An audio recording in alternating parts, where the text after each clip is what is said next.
சின்ன வயசில் படம் பார்க்கும்போது ஃபர்ஸ்ட் ஹாஃப் செம்மையாக இருக்கும், செகண்ட் ஹாஃப் அந்த அளவுக்கு இருக்காது. அதே படத்தை இப்போ பார்த்தா ஃபர்ஸ்ட் ஹாஃபை விட செகண்ட் ஹாஃப் தான் அதிக இம்பேக்டை தரும்.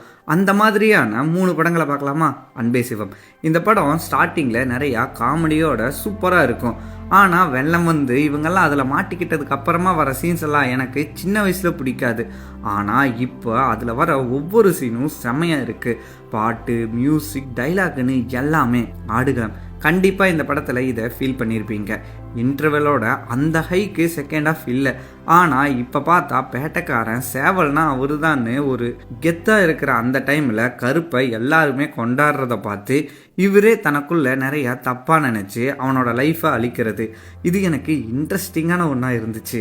விசாரணை இதுவுமே ஃபர்ஸ்ட் ஹாஃப் பயங்கரமாக இருக்கும், செகண்ட் ஹாஃப் அந்த அளவுக்கு பிடிக்கல. காரணம் ஃபர்ஸ்ட் ஹாஃபில் ஹீரோவாக பார்த்த சமுத்திரக்கனி ஒன்றுமே பண்ண மாட்டார் செகண்ட் ஹாஃபில். ஆனால் இப்போ தான் புரியுது, சமுத்திரக்கனி நினச்சிருந்தாலுமே ஒன்றும் பண்ணியிருக்க முடியாது. காரணம் பவர்.